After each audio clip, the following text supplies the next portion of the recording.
Happy Tuesday guys, I hope you guys are well. My name is Radhika, I'm a property investor and thanks so much for joining in. Today's video is 9 questions you need to ask yourself if you want to start investing in a property or building a property portfolio in 2022. So let's get straight into it.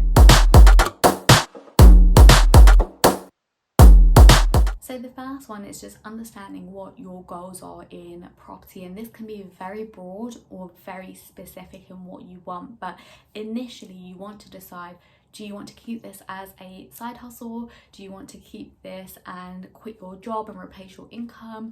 Do you want capital appreciation? Do you want cash flow? What is your main objective within that? Or do you want to make a large sum and go into flipping houses, even though it will take a little bit more time, or go into bigger developments which will take a little bit more time but usually come with a little bit more profit compared to the buy-to-let strategy or something like that. Once you know what you want to do in property, your journey will become so much easier. I all heard that phrase by Benjamin Franklin: if you fail to plan, you're gonna prepare to fail. So make sure that you are planning for your successes. The second is just understanding what the different types of investment properties there are, because there's so many different strategies, and depending on what your goals are, that will kind of figure out what your strategy is going to be. But just understanding the difference between the different types of mortgages that you'll need, if it needs bridging finance. And by the way, it is illegal to do a large refurb on a buy-to-let mortgage, and you have to find out from your mortgage provider, okay, what is the best route? And this is why you need to speak to a broker, because they should be able to give you the best advice for that particular property and what your intentions are with that particular property. And with the strategies does come a lot of research, and particular areas and particular sub areas will focus on specific strategies, especially if you're living towards the city centre, or you're looking at investment properties closer to the city centre rather than in the rural areas or in the countryside. So it really depends on kind of what the strategy is, what your goals are, and the location that you choose. But with that comes a lot of research, and you've got to figure out which is the best one for you. And then thirdly, moving on to kind of the location side, would you be close to home or would you go somewhere far away? I've got properties that are 5 hours away and I've got properties that are 2 hours away, so it really depends. And with that comes different challenges, you know, spending money to go and view properties there, you're spending petrol money, staying over sometimes, food, etc. And there's like other costs that come with it, so you just got to be careful.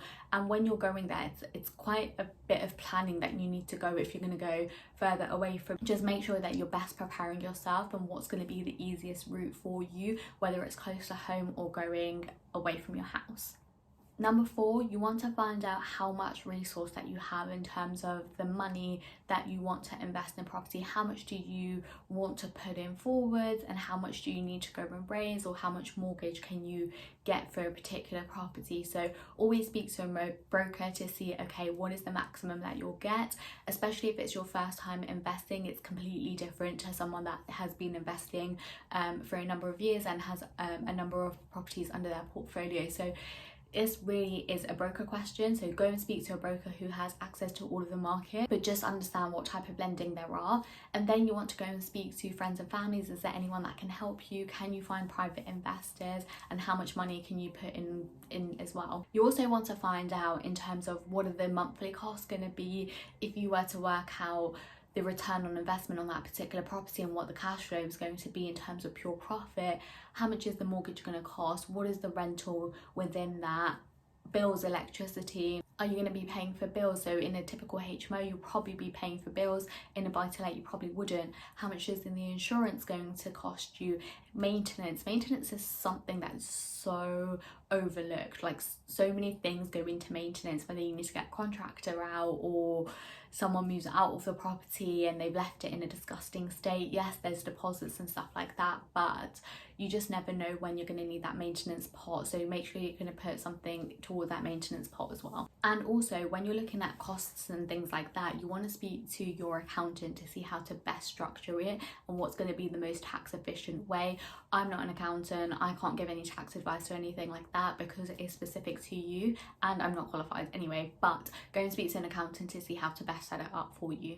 The 5th thing is, how are you going to market this property? So if you're going to flip a property, are you going to speak to estate agents or get a private buyer? if you're going to turn it into a rental property, who are your target audience and how are you going to get those specific target audience to you? Are you going to work with lettings agencies? Are you going to work with student accommodation, student halls, etc.? Like, there's so many different opportunities. Are you going to go into contractors for service accommodation? So understand who the tenant is going to be and find out how you're going to get that and attract that tenant into your properties. Number 6 is who is going to manage the properties. If you have properties away from your house that require you to get in the car and drive 2, 3, 4, 5, 6, 7 hours, you'll probably not want to go to manage that property. You don't want to call at 2 a.m. to say, hey, I've been locked out, can you come and let me in? Because by the time you get there, it's just so pointless. Is there a quicker way? Can someone else manage it for you that lives in that particular area? Is there a recommended lettings agency? What is the best way that you can manage this property? If you're living close to home, you also want to find out if you actually want to manage the properties, or is it best that you give it to someone else to manage for you, because that time that you're going to spend managing the property, or could you be doing something else with your time there? I do know a few people, once they've got like 5 properties within a particular area, they will just pay someone a salary to manage all of their properties, but it really depends on kind of what your game is and what your relationships are within that particular area.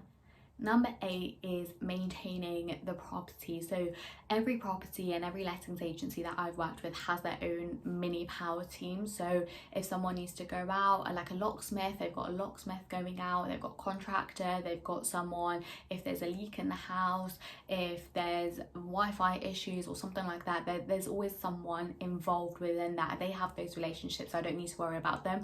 I'll just get a message to say, hey, this is what's happened, we've sent this out, and I've actually allowed a £50 limit on something that basically goes wrong. Then under £50 they don't have to call me, and I can obviously review that and things like that, but I just don't want to get a call every single week and saying, hey, we've had to do this. Not that it's happened, but it's just not needed. It's such a waste of time. If it's over £50, then they do have to contact me, because I just have to approve that like what they're doing is right, or can I get a cheaper quote from somewhere else. Number 8 is when the tenant moves in, who's going to take that responsibility of moving the tenant in, deposit schemes, cleaning, etc.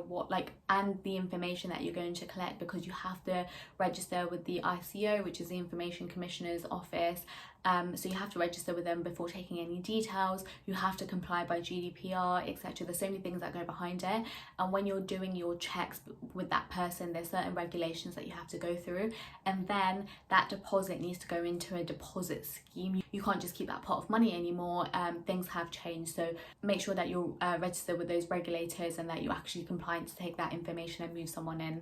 And lastly, because property is such a risk and you have to do your research and due diligence, but sometimes it does not go right, and it's a shame when it doesn't, but how many exit strategies do you have? For example, with a HMO, can you flip it? Can you turn it into a buy-to-let? Can you do something creative with that? With a buy-to-let, can you sell it? Can you flip it?